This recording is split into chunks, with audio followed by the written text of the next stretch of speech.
the reason I wanted to get to you and talk to you and put out a new show right now is because it's really important that you start off on the right foot if you've had a difficult year in 2022. And we're watching this literally a couple of hours before it was to go live. I'm recording it so that I can talk to you, my audience, and my friends.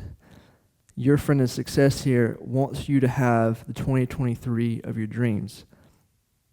And to do that, I think you got to not set New Year's resolutions, and you got to really look at a different way of doing things. And I'm going to talk about why. I'm going to talk about, more importantly, the how in people that achieve things versus people that don't, and the purpose behind what a New Year's resolution really is supposed to be, as opposed to what everybody makes it out to be. And I want you to think about this quote as we go into this show.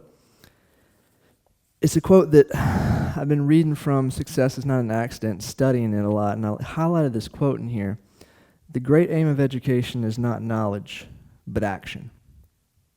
The great aim of education should be not knowledge, but action. And that's what you should think about going into this new year. And with this new Rob Review, we're going to break down how I know that I'm going to accomplish what I want to accomplish this year. Can you say that with that kind of confidence?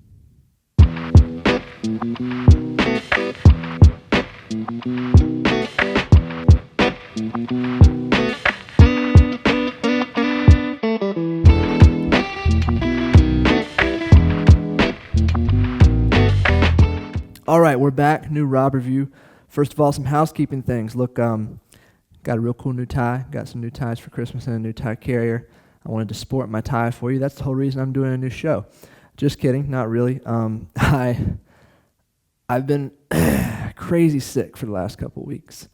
And even though I'm having a difficulty speaking, I really wanted to do a new show for y'all tonight. And not continue on with the Wealth Master Plan series. That's going to be online. You can find it. I thought it was more important than to go in depth on that, to give you a real working plan to accomplish something in 2023, or to fix what you may have felt you failed in, or if you had a great 2022, how to make it even better going into 2023 as we're on the eve of a brand new year. All right? Housekeeping things. Putting my money where my mouth is with the Rob Review. I'm really going to change some things this year. New sets coming. The new improvements, bold new ideas. Every show pretty much, especially this one's going to have downloadable assets with it where you can download a flip book, go along with the show, and take notes so that you can actually take action on what I'm talking about, because ultimately the important thing is not my voice, but you getting results, right? That's why I call myself your friend at success, because unlike all your other so-called friends, some of you may have great friends, and some of you, totally get the idea of friends are supposed to be people that will go with you to the end. But some of you need to reevaluate how you use the word friend. And when I say I'm your friend, I don't know you, so I'm not saying I'm going to go to the end with you, but I'm saying that I'm going to tell you like it is, and I'm not going to be your friend in the sense of just go with the flow and make you think that everything's all right if it's not. I want you to reevaluate things going into this new year and really understand what's keeping you from getting to where you are wanting to be. All right? So that's the housekeeping things. Why are New Year's resolutions, in my opinion, pointless? The why is not so important. And this is something that I had to learn the difficult way. Why is a really dumb question, honestly. If you stopped asking why and started asking, more importantly, how? Excuse me, how is a better question. So the idea is why, not so much, but the how is it that people that set New Year's resolutions, less than 1% actually go more than 6 months into the new year doing them. The failure rate is so big because of the how they go about doing it, not the why. And so I want to just touch on the three things that I think really keep people from doing that. The goal setting has been around since the beginning of time, and there's all these different ways of doing it. So don't think that you got to find one way of doing it. It's really more important that you, instead of finding a method, you ask yourself these three questions. All right, are you taking responsibility for everything in your life? Meaning, look, you can't accomplish anything if you blame everything on everybody else. And honestly, if you blame everything on everybody else and you believe that it's everybody else's fault, your life is not in your own hands, which is a bad thing. You want to have control over your future. You want to have control over where you are and where you're going. You want to take responsibility for that and say, it is all on me if I am not where I want to be.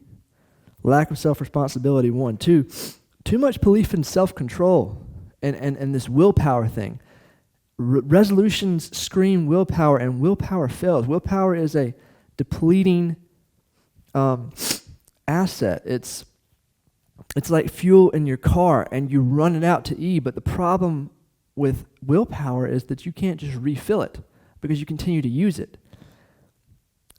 That's why most people, a couple of weeks into their New Year's resolution, they fall off the wagon. If I said right now, I'm going to stop drinking Pepsi in 2023, even if I wanted to, it's all over the place in my life, and eventually I would give in because willpower is a depleting asset. It's not supposed to be leaned so hard on, okay? The objective is too big. Most people set New Year's resolutions that are just way too big, and they're so massive that they seem daunting. And so what I want to talk about is the power of small objectives. So we're going to go for a little story time here. This is a book called Success is Not an Accident. I've talked about it before. It's one that's been a really big help in my life, and it's one that I've kind of dedicated the next couple of months of my life to super studying, to going deep in. And I want to tell you a story, but here's proof why objectives work and why measurable, trackable goals work, okay? The guy that wrote this book, he was in a conference, and he does this everywhere he speaks, and it's 150 people from a company. And they were all in the room, and he was talking to them, and he asked them all to handful of people, everyone to stand up. And I asked everyone who did not have goals to sit down. A handful of people sat. Then I asked everyone who had not written their goals to sit down. More people sat down. Fortunately, a surprising amount of people sat. Next, I asked those remaining people that were standing to sit down unless they had written goals for more than just their career and financial life. More people were eliminated, leaving only 8 of the 150 people standing in the room. I asked the remaining 8 to sit down unless they had a written plan I asked the remaining 8 to sit down unless they had a written plan that accompanied their goals, meaning a plan of action. That question filtered out 5 more, leaving 3 of the 150 who had written goals, who had a plan for action, more than just the financial area of their life. And I asked the remaining 3, all senior management in the company, mind you, to sit down unless they had reviewed their goals on a daily basis. 1 person remained standing, and guess who it was? I'll give you one guess. You're right if you said it was the company president, the CEO, the guy that ran everything, okay? Right there we could stop this show because I think most of us can find the flaw in our thought process in those 3 things, meaning, do you have written goals? Are they for all of your life, not just your financial life? Most people, when you survey the world, especially America, more than 65% of people, when asked what they want more of, they want more money. So most people just do the financial side of things, okay? Then the question is, if you have them written down and you have more than just financial goals set, are they actual, obtainable, trackable, and planned? And then, more importantly than that, do you review them daily? Because you can't track something that you don't actually look after, okay? All of us, myself included, when I read that, was floored. Like, I knew right then what I was doing wrong. It was simple. I ask you to seriously look at, going into the new year, if you're going to set a New Year's resolution, can you abide by those ideals? Because if you can't, there's seriously no point in doing it, guys. You're going to fall off the wagon and fall off track at some point. You got to think more long term. We overestimate what we can do in a year and always underestimate what we can accomplish in a decade.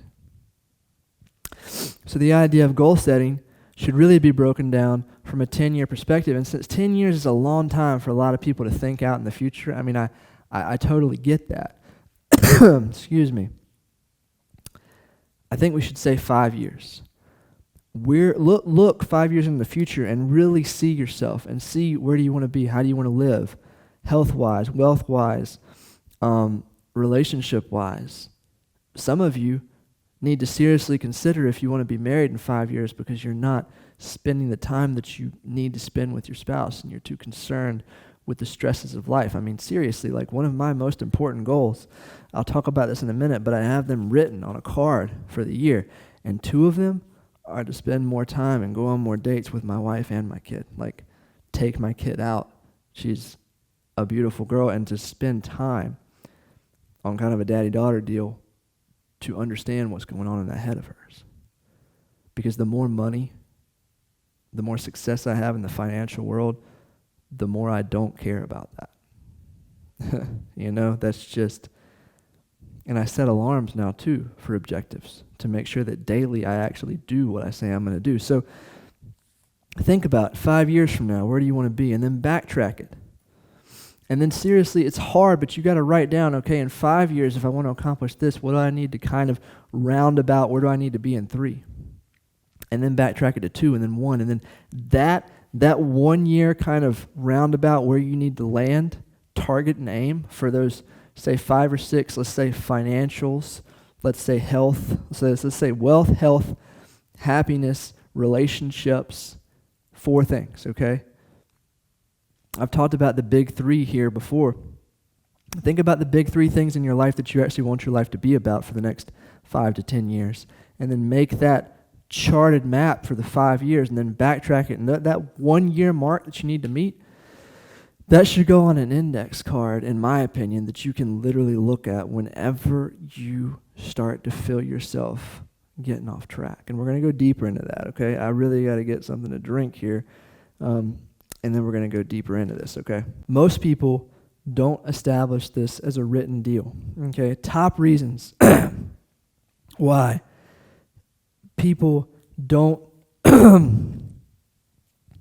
actually achieve what they want to achieve, okay? Meaning they don't have them written down right here on an index card that you can literally keep with you, like in your suit pocket, in your wallet. I keep mine with me in a journal that I use to track my daily habits. Here we go, the top reasons to establish written goals in your life. Why it's important to write the suckers down. And not just write them down and forget about them, but write them down and keep them somewhere that for the next 5 years you know you can keep up with. Written goals strengthen your character. They provide you with a long-term perspective, and honestly, guys, they allow you to filter stuff. They allow you to know, okay, this thing's not going to get me closer. I'm going to cut some of that out. Written goals allow you to lead your life with purpose, managing simply. Written goals are internal. They're permanent. They're consistent. They give motivation. Motivation is a wayward, depleting asset. So you got to keep refilling that, man. And you can't live off of motivation alone. But here's what motivation does. Motivation gets you out of bed. Motivation gets you started. And then you have those objectives that allow you to track it, and you see the results coming in. Those results give you belief, and belief conceives the reality of it coming true in your life. And then motivation is no longer needed because you are having the success then, okay? Written goals enhance your decision-making ability. They stimulate and require and build self-confidence. Goals help you create the future in advance. You have to have self-confidence in yourself to write that thing down on paper, man. It reinforces the fact that, hey, I want to make this happen, and I'm actually putting it on paper so somebody can see if I don't make it happen. It reinforces the fact and heightens your awareness of the opportunities around you and allows you to become the example in your life for your kids, your wife, your grandchildren. If you're a man watching this, seriously consider the fact that your family, the track of success in your family, forget finances for a second, just accomplishment in general, being happy in life, having relationships that fulfill them, having serious success when you're not around anymore, comes from your character and your strength and your example. You know, why I'm standing here right now and not dead in a street alley somewhere is because the example my father set for me, right? Regardless of how he feels about himself, he set an incredible example of how I was supposed to treat my wife, how I was supposed to treat people around me, how I was supposed to act as a man. And he wasn't the easiest guy to get along with as a teenager, but that's because he didn't make himself my best friend for the comfort of his life. He made himself my example and stood steadfast in that. You know, so goals allow you to do that. And when you set the example and you achieve what you say you're going to achieve, whether anybody says that or not, they then say, okay, I can do more in my life because my father did, right? And so it's just so important, I believe, that America as a whole, when we have leaders in the home like that, we continue to thrive as a country. And if we don't, that's where we fail. When education fails us, when our leaders at home fail us, when we all just do what's convenient and not what's right. Goals are not convenient, but they're what's right. And you know why? In my opinion, you weren't put here on earth to lollygag around. You know, the Adam and Eve, the apple, we're all falling short. We're not in Eden, which means we have to achieve something with our life. And goals help you do that. You know, I pray before I come on here all the time because I take seriously the fact that I'm talking to somebody about real crap that matters in life on TV. And I pray that to put my ego aside and just to like seriously talk about the reality of the fact that when you step outside of yourself, goals are important, not for your accomplishment, but so that people in your life can see that life is worth living and going after things is worth it because it makes you have a purpose. Okay? Now, I think that when you write this stuff down and you should track it, you know, I track mine like month by month, and I'll go and set quarter by quarter. You know, every day I'm looking at what I'm doing and I'm assessing, am I getting closer? And if I'm not getting closer, I adjust day by day and week by week, mostly quarter by quarter, excuse me, where I take the time and set aside time and actually assess, okay, was my plan working? And if not, how do I not change my goals, but adjust my plan to make myself, you know, small adjustments. Somebody told me once upon a time that rockets don't get to the moon in a straight line. They literally recalibrate themselves every single second, and it's a million different recalculations that get it to the point where it's trying to get to, and that's what goals allow you to do. You're at point A, you want to get to point B, and they allow you to make sure that you recalibrate all the way to actually get there.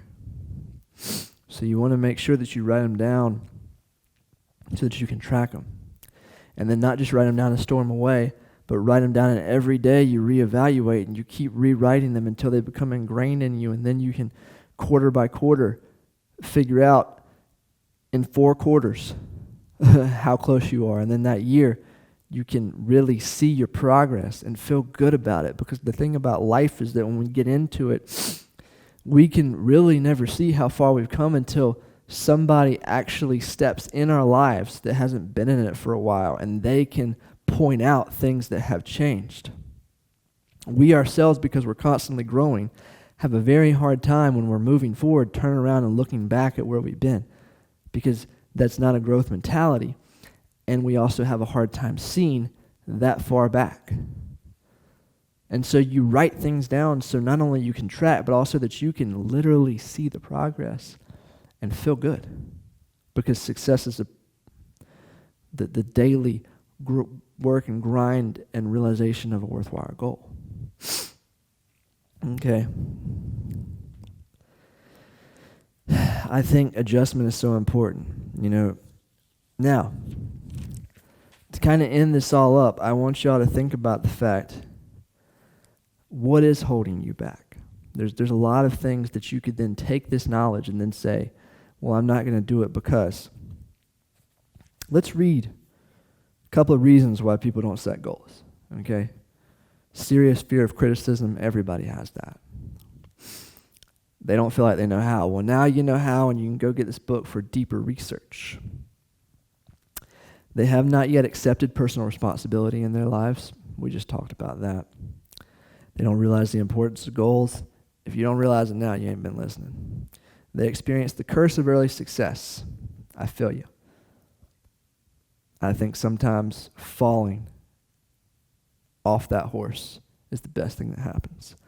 The fear of failure or the fear of success. Now, the fear of success, that's laughable, right? Not really. And here's why. You can have a serious internal problem with you actually achieving success and not know it. And that's why you have to go deep and really understand, are you fearing failure or are you fearing success? Because they're two different things, and fear of failure can be cured simply by just moving forward and realizing that failure is how you succeed. But fear of success is a real subconscious issue, and then you have to go and you look inside, and those that stayed tuned until now, I want to give you a way to do that, okay? Okay, so here's what I've learned from all this. I don't know about y'all. I learned from reading that book and from listening to myself just talk.